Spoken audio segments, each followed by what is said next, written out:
ॐ भद्रं कर्णेभिरिति शान्तिः। हरिः ॐ नमस्ते गणपतये। त्वमेव प्रत्यक्षं तत्त्वमसि, त्वमेव केवलं कर्तासि, त्वमेव केवलं धर्तासि, त्वमेव केवलं हर्तासि, त्वमेव सर्वं खल्विदं ब्रह्मासि, त्वं साक्षादात्मासि नित्यं। ऋतं वच्मि सत्यं वच्मि, अवत्वं माम् अववक्तारम् अवश्रोतारम् अवदातारम् अवधातारम् अवानुचानमवशिष्यम् अवपश्चातात् अवपुरस्तात् अवचोत्तरातात् अवदक्षिणातात् अवचोर्ध्वातात् अवाधरातात् सर्वतो मां पाहि पाहि समन्तात्। त्वं वाङ्मयस्त्वं चिन्मयः, त्वमानन्दमयस्त्वं ब्रह्ममयः, त्वं सच्चिदानन्दाद्वितीयोऽसि, त्वं प्रत्यक्षं ब्रह्मासि, त्वं ज्ञानमयो विज्ञानमयोऽसि। सर्वं जगदिदं त्वत्तो जायते, सर्वं जगदिदं त्वत्तस्तिष्ठति, सर्वं जगदिदं त्वयि लयमेष्यति, सर्वं जगदिदं त्वयि पर्त्येति। त्वं भूमिरापो नलो निलो नभः, त्वं चत्वारि वाक्पदानि, त्वं गुणत्रयातीतः, त्वं कालत्रयातीतः, त्वं देहत्रयातीतः, त्वं मूलाधारिस्तोऽसि नित्यं, त्वं शक्तित्रयात्मकः, त्वां योगिनो ध्यायन्ति नित्यं।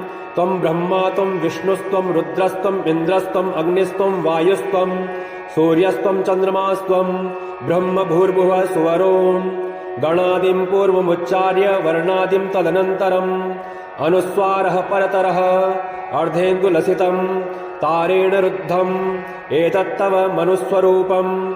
गकारः पूर्वरूपम्, अकारो मध्यमरूपम्, अनुस्वारश्चान्त्यरूपम्, बिन्दुरुत्तररूपम्, नादः सन्धानम्, सहिता सन्धिः, शैषा गणेशविद्या, गणकऋषिः, निर्चद्गायत्री छन्दः, श्रीमहागणपतिर्देवता।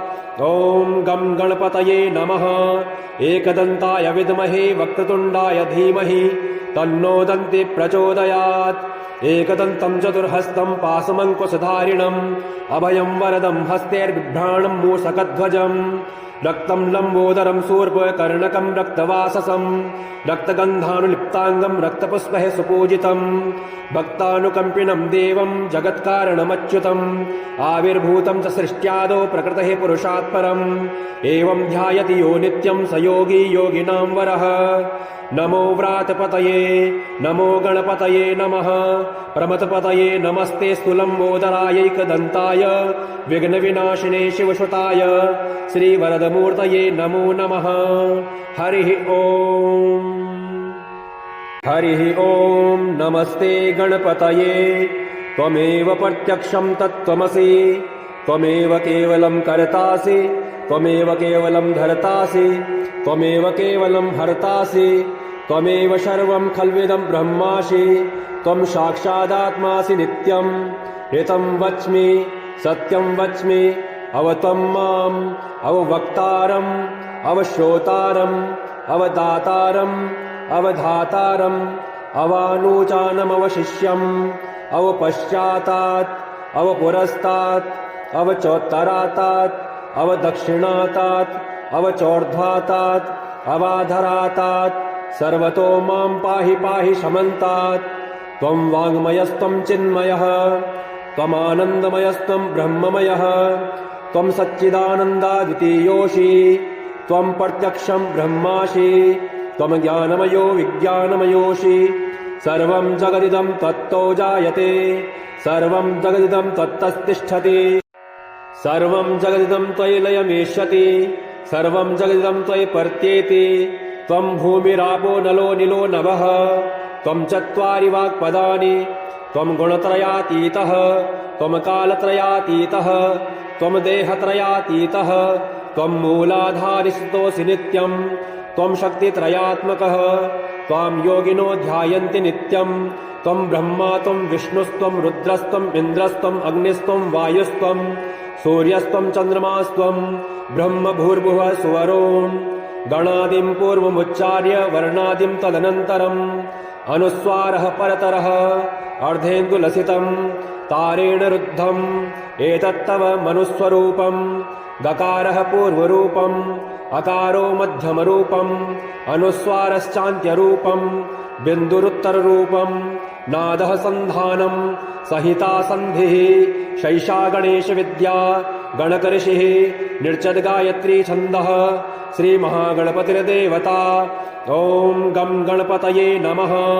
एकदन्ताय विद्महे वक्रतुण्डाय धीमहि तन्नो दन्ति प्रचोदयात्। एकदन्तं चतुर्हस्तं पाशमङ्कुशधारिणम् अभयं वरदं हस्तैर्बिभ्राणं मूषकध्वजम् रक्तं लम्बोदरं शूर्पकर्णकं रक्तवाससं रक्तगन्धानुलिप्ताङ्गं रक्तपुष्पैः सुपूजितम् भक्तानुकम्पिनं देवं जगत्कारणमच्युतम् आविर्भूतं च सृष्ट्यादौ प्रकृतेः पुरुषात् परम् एवं ध्यायति यो नित्यं स योगी योगिनां वरः। नमो व्रातपतये नमो गणपतये नमः। प्रमथपतये नमस्ते स्थूलम्बोदरायैकदन्ताय विघ्नविनाशिने शिवसुताय श्रीवरदमूर्तये नमो नमः। हरिः ॐ। हरिः ॐ। नमस्ते गणपतये त्वमेव प्रत्यक्षं तत्त्वमसि त्वमेव केवलं कर्तासि त्वमेव केवलं धर्तासि त्वमेव केवलं हर्तासि त्वमेव सर्वं खल्विदं ब्रह्मासि त्वं साक्षादात्मासि नित्यं ऋतं वच्मि सत्यं वच्मि अवत्वं माम् अववक्तारम् अवश्रोतारम् अवदातारम् अवधातारम् अवानूचानमवशिष्यम् अवपश्चातात् अवपुरस्तात् अवचोत्तरातात् अवदक्षिणातात् अवचोर्ध्वातात् अवाधरातात् सर्वतो मां पाहि पाहि समन्तात्।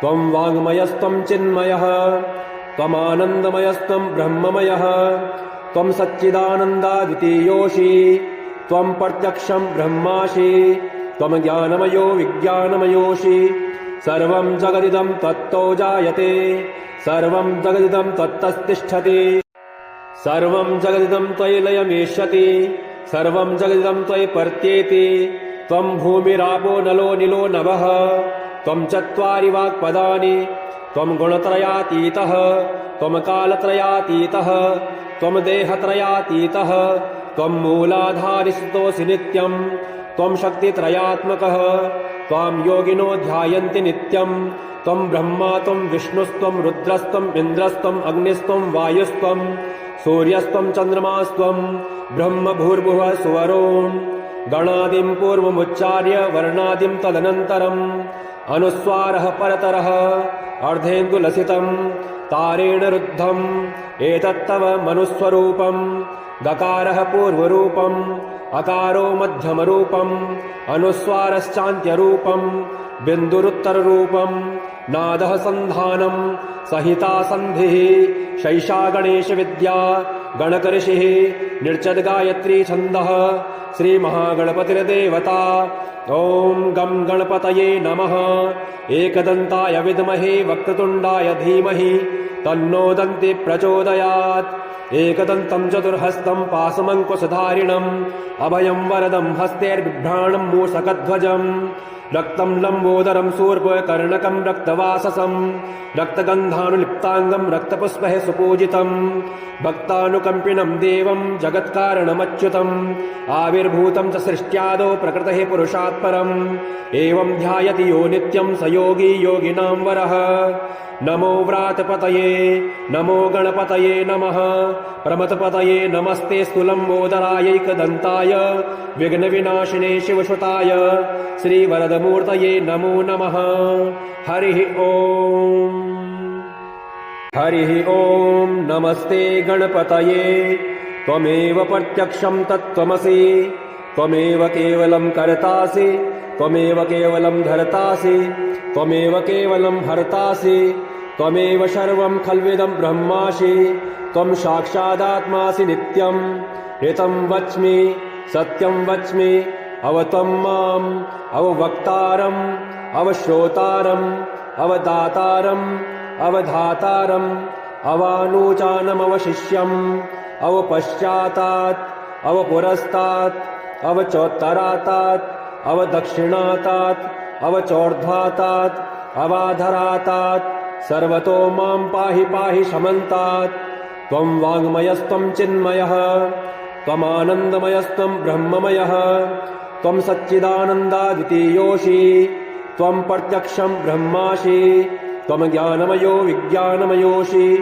सर्वं जगदिदं त्वत्तो जायते सर्वं जगदिदं त्वत्तस्तिष्ठति सर्वं जगदिदं त्वयि लयमेष्यति सर्वं जगदिदं त्वयि पर्त्येति त्वं भूमिरापो नलो निलो नभः त्वं चत्वारि वाक्पदानि त्वं गुणत्रयातीतः त्वं कालत्रयातीतः त्वं देहत्रयातीतः त्वं मूलाधारिस्तोऽसि नित्यं त्वं शक्तित्रयात्मकः त्वां योगिनो ध्यायन्ति नित्यं त्वं ब्रह्मा त्वं विष्णुस्त्वं रुद्रस्त्वम् इन्द्रस्त्वम् अग्निस्त्वं वायुस्त्वं सूर्यस्त्वं चन्द्रमास्त्वं ब्रह्म भूर्भुवः सुवरों गणादिं पूर्वमुच्चार्य वर्णादिं तदनन्तरम् अनुस्वारः परतरः अर्धेन्दुलसितं तारेण रुद्धम् एतत्तव मनुस्वरूपम् गकारः पूर्वरूपम् अकारो मध्यमरूपम् अनुस्वारश्चान्त्यरूपम्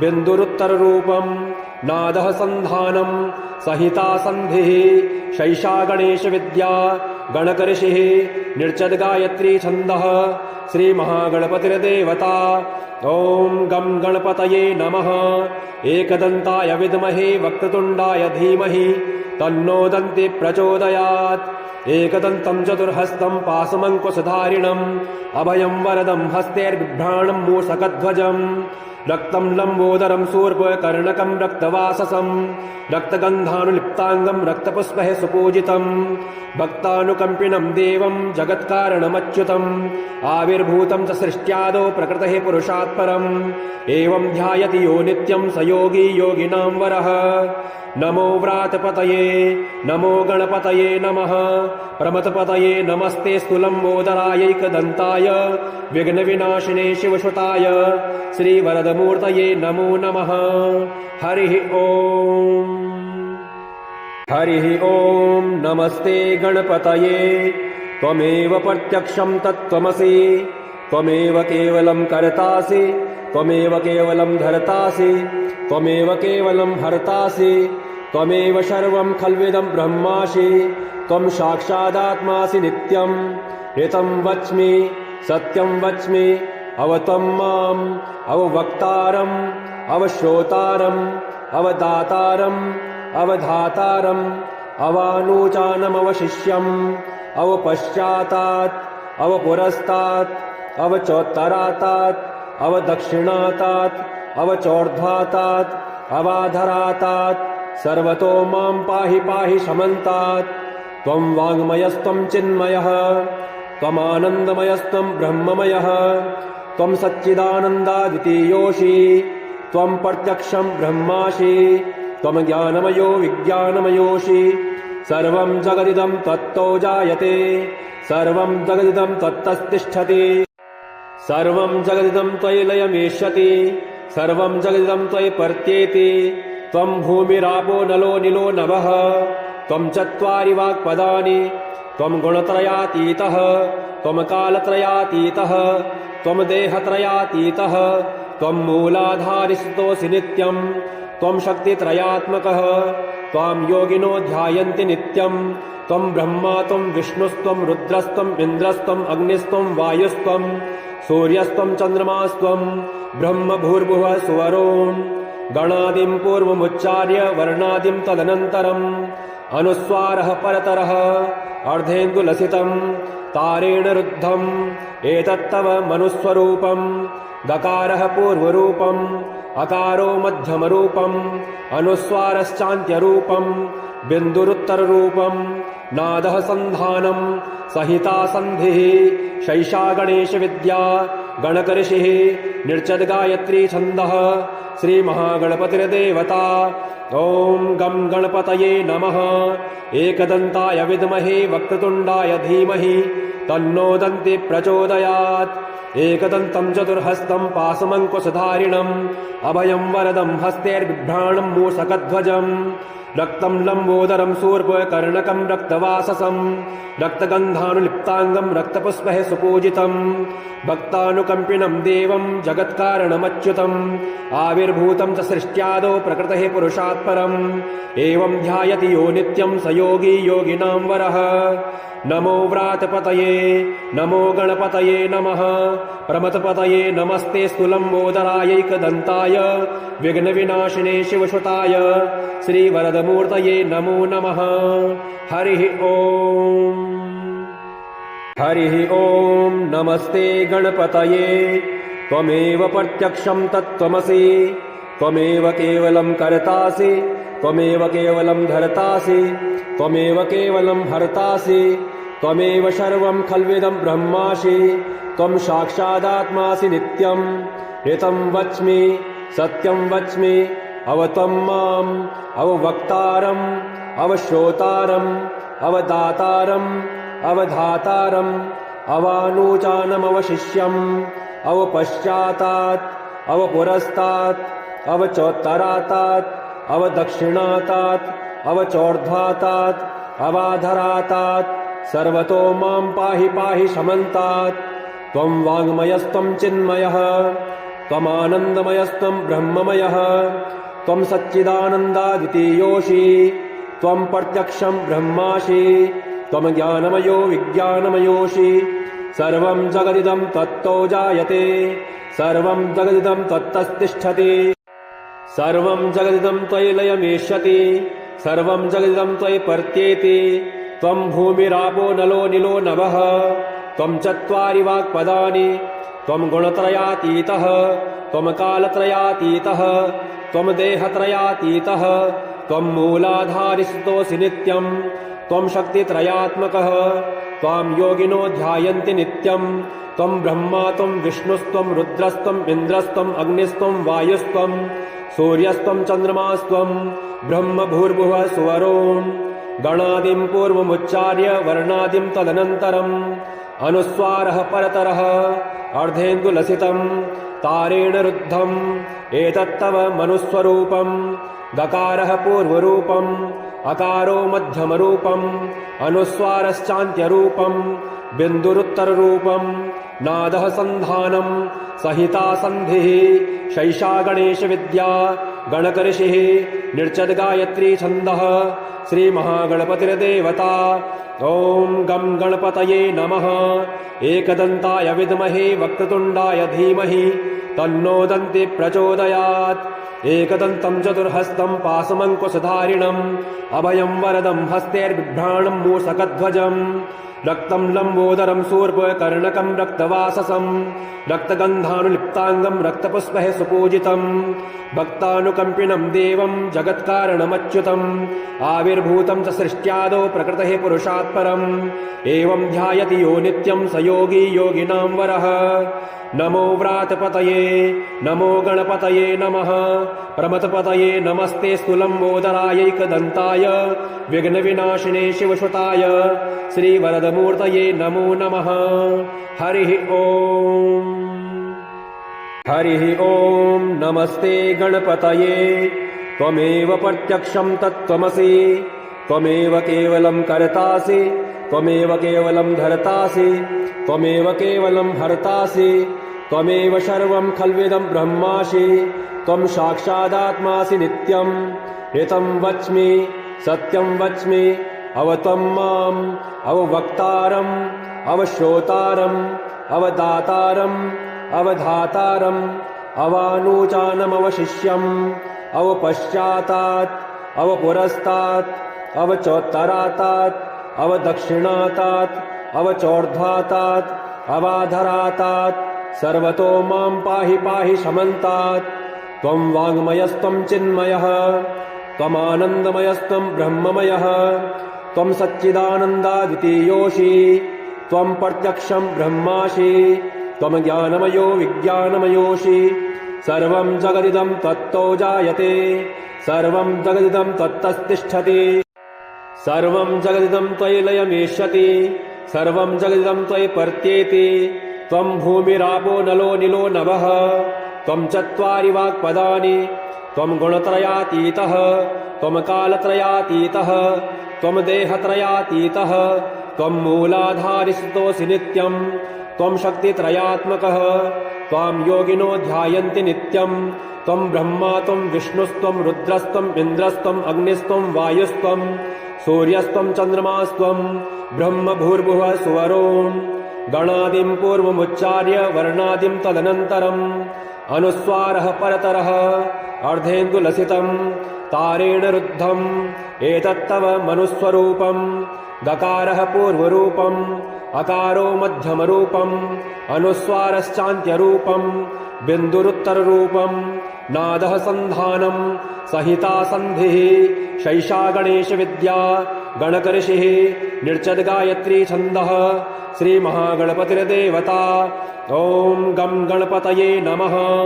एकदन्ताय विद्महे वक्रतुण्डाय धीमहि तन्नो दन्ति प्रचोदयात्।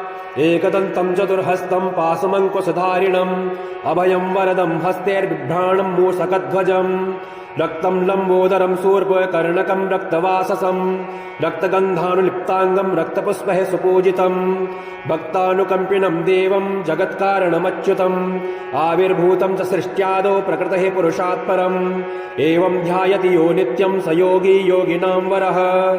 नमो व्रातपतये नमो गणपतये नमः। प्रमथपतये नमस्ते स्तुलम्बोदरायैकदन्ताय विघ्नविनाशिने शिवसुताय श्रीवरदमूर्तये नमो नमः। हरिः ॐ हरिः ॐ नमस्ते गणपतये त्वमेव प्रत्यक्षं तत्त्वमसि त्वमेव केवलं कर्तासि त्वमेव केवलं धर्तासि त्वमेव केवलं हर्तासि त्वमेव सर्वं खल्विदं ब्रह्मासि त्वं साक्षादात्मासि नित्यं ऋतं वच्मि सत्यं वच्मि अवत्वं माम् अववक्तारम् अवश्रोतारम् अवदातारम् अवधातारम् अवानूचानमवशिष्यम् अवपश्चातात् अवपुरस्तात् अवचोत्तरातात् अवदक्षिणातात् अवचोर्ध्वातात् अवाधरातात् सर्वतो मां पाहि पाहि समन्तात्। त्वं वाङ्मयस्त्वं चिन्मयः त्वमानन्दमयस्त्वं ब्रह्ममयः त्वं सच्चिदानन्दाद्वितीयोऽसि त्वं प्रत्यक्षं ब्रह्मासि त्वं ज्ञानमयो विज्ञानमयोऽसि सर्वं जगदिदं तत्तो जायते सर्वं जगदिदं तत्तस्तिष्ठति सर्वं जगदिदं त्वयि लयमेष्यति सर्वं जगदिदं त्वयि पर्त्येति त्वं भूमिरापो नलो निलो नभः त्वं चत्वारि वाक्पदानि त्वं गुणत्रयातीतः त्वं कालत्रयातीतः त्वं देहत्रयातीतः त्वं मूलाधारिस्तोऽसि नित्यं त्वं शक्तित्रयात्मकः त्वां योगिनो ध्यायन्ति नित्यं त्वं ब्रह्मा त्वं विष्णुस्त्वं रुद्रस्त्वं इन्द्रस्त्वं अग्निस्त्वं वायुस्त्वं सूर्यस्त्वं चन्द्रमास्त्वं ब्रह्म भूर्भुवः सुवरों गणादिं पूर्वमुच्चार्य वर्णादिं तदनन्तरम् अनुस्वारः परतरः अर्धेन्दुलसितं तारेण रुद्धम् एतत्तव मनुस्वरूपम् दकारः पूर्वरूपम् अकारो मध्यमरूपम् अनुस्वारश्चान्त्यरूपम् बिन्दुरुत्तररूपम् नादः सन्धानम् सहिता सन्धिः शैषा गणेशविद्या गणकऋषिः निर्चद्गायत्री छन्दः श्रीमहागणपतिर्देवता ॐ गं गणपतये नमः। एकदन्ताय विद्महे वक्रतुण्डाय धीमहि तन्नो दन्ति प्रचोदयात्। एकदन्तं चतुर्हस्तं पाशमङ्कुशधारिणम् अभयं वरदं हस्तैर्बिभ्राणं मूषकध्वजम् रक्तं लम्बोदरं शूर्पकर्णकं रक्तवाससं रक्तगन्धानुलिप्ताङ्गं रक्तपुष्पैः सुपूजितं भक्तानुकम्पिनं देवं जगत्कारणमच्युतम् आविर्भूतं च सृष्ट्यादौ प्रकृतेः पुरुषात् परम् एवं ध्यायति यो नित्यं स योगी योगिनां वरः। नमो व्रातपतये नमो गणपतये नमः। प्रमथपतये नमस्ते स्तुलम्बोदरायैकदन्ताय विघ्नविनाशिने शिवसुताय श्रीवरदमूर्तये नमो नमः। हरिः ॐ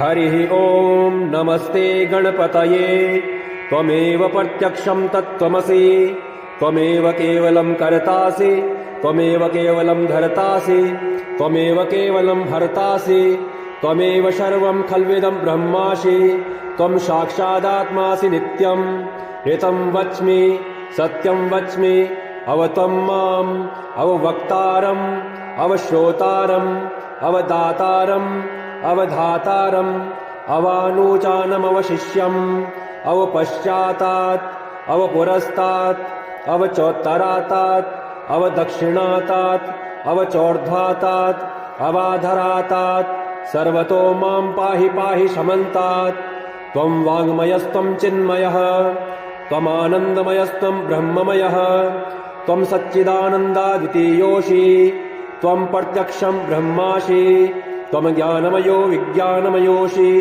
सर्वं जगदिदं त्वत्तो जायते सर्वं जगदिदं त्वत्तस्तिष्ठति सर्वं जगदिदं त्वयि लयमेष्यति सर्वं जगदिदं त्वयि पर्त्येति त्वं भूमिरापो नलो निलो नभः त्वं चत्वारि वाक्पदानि त्वं गुणत्रयातीतः त्वं कालत्रयातीतः त्वं देहत्रयातीतः त्वं मूलाधारिस्तोऽसि नित्यं त्वं शक्तित्रयात्मकः त्वां योगिनो ध्यायन्ति नित्यं त्वं ब्रह्मा त्वं विष्णुस्त्वं रुद्रस्त्वं इन्द्रस्त्वं अग्निस्त्वं वायुस्त्वं सूर्यस्त्वं चन्द्रमास्त्वं ब्रह्म भूर्भुवः सुवरोन् गणादिं पूर्वमुच्चार्य वर्णादिं तदनन्तरम् अनुस्वारः परतरः अर्धेन्दुलसितं तारेण रुद्धम् एतत्तव मनुस्वरूपम् गकारः पूर्वरूपम् अकारो मध्यमरूपम् अनुस्वारश्चान्त्यरूपम्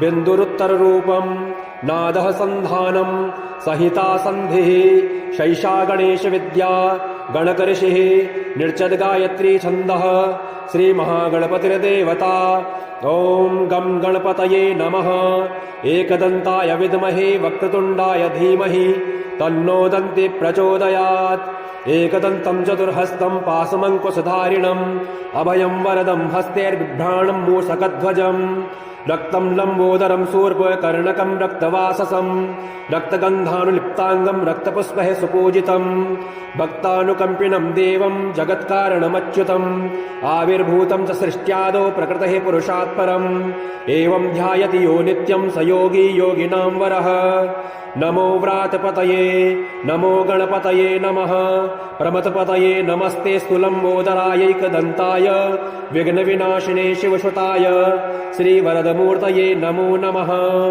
हरिः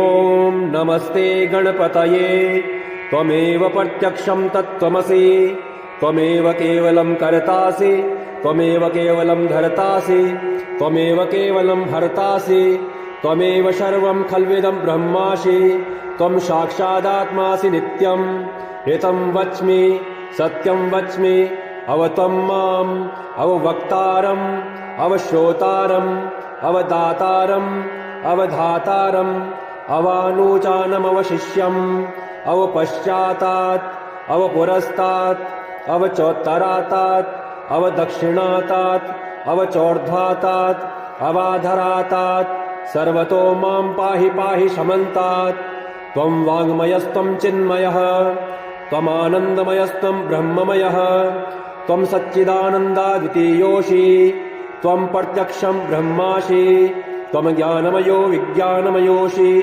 सर्वं जगदिदं त्वत्तो जायते सर्वं जगदिदं त्वत्तस्तिष्ठति सर्वं जगदिदं त्वयि लयमेष्यति सर्वं जगदिदं त्वयि पर्त्येति त्वं भूमिरापो नलो निलो नभः त्वं चत्वारि वाक्पदानि त्वं गुणत्रयातीतः त्वं कालत्रयातीतः त्वं देहत्रयातीतः त्वं मूलाधारिस्तोऽसि नित्यं त्वं शक्तित्रयात्मकः त्वां योगिनो ध्यायन्ति नित्यं त्वं ब्रह्मा त्वं विष्णुस्त्वं रुद्रस्त्वं इन्द्रस्त्वं अग्निस्त्वं वायुस्त्वं सूर्यस्त्वं चन्द्रमास्त्वं ब्रह्म भूर्भुवः सुवरोन् गणादिं पूर्वमुच्चार्य वर्णादिं तदनन्तरम् अनुस्वारः परतरः अर्धेन्दुलसितं तारेण रुद्धम् एतत्तव मनुस्वरूपम् गकारः पूर्वरूपम् अकारो मध्यमरूपम् अनुस्वारश्चान्त्यरूपम्